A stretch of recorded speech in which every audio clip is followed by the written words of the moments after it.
kulanti waxaan wanaagsan akhyaartana dhageysanaysaa halkani waa Dhexnimo Media oo idin ka dhageysataan bartaan internetka ku leenahay ee Dhexnimo Media Group bogaga Facebook aan ku leenahay sida Dhexnimo Media Group iyo Dhexnimo Media page-ka aan ku leenahay sidoo kale emailada iyo Twitterada iyo meel kale oo nagala socotaan iyo channelada kala duwan ee Dhexnimo TV arag channel iyo Togdheer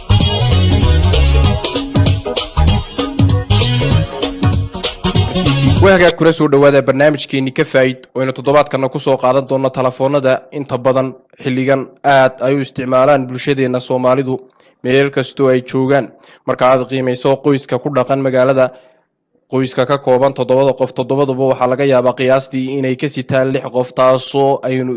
lahaan kartaa faa'iidadeeda iyo khasaaraheedaba haddaba toddobaadka waxaynu ku soo qaadan doonaa waxyaabaha loo yaqaan radio edition-ka amaba khataraha uu leeyahay telefoonka oo sidoo kale noqonaysa side effect ama waynu saameyn guud ku yeesho waxaynu daraasayn doonaa 6 qodob oo keeni kara amaba ku faa'iideyn kara inaad kaga hortagto waxyaabaha telefoonka amaba telefoonka aad isticmaalaysa oo khatarahiisa amaba dhibka ka soo gaari kara haddaba waxa haboon inaad sida ula socoto degaha soo raarixi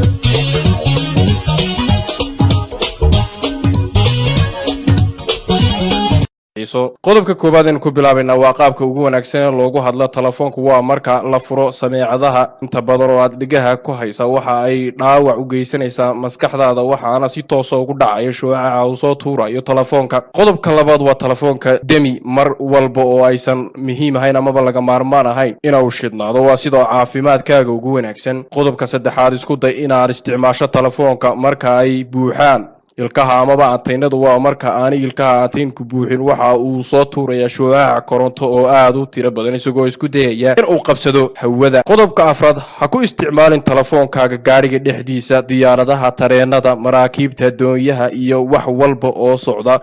waana marka ugu badan ee uu soo tuurayo shuucaca sidoo kale waxa markaasi uu soo tuuraya shuucaca u tiro badan socodka waxa aad la socota iyo xawaaraha uu ka cararayo anteynka uu ka soo daatada awgeed ama macluumaadka uu ku shaqeynayo qodobka shanaad ka hor inta aadan garaacin amaba aanad wicitaan sameeynin isticmaal fariin qoraal waa hadii uu kula fahmayo qofka aad dabacsan tahay inaad wacdo amaba aad garaacdo qodobka lixaad markasto ay gurigaaga joogto ama aad xafiiskaaga joogto isticmaal telefoonka landline-ka amaba telefoonka line-ka loo yaqaano waa hadii aad awoodo amaba ay suurtagal tahay qodobka toddobaad aad ugu digtoonow kansarka naasaha ha ku qaadani telefoonkaaga agagaarka naasaha sidoo kalena ha ku qaadani dhagaha korkooda adigoo hoos ka gelinaya xijaabka ama badalada waa hadii aad tahay qof dumar ah inta badan dumarku waxay ku qaataan meelaha maryaha ama gosha iyo sidoo kalena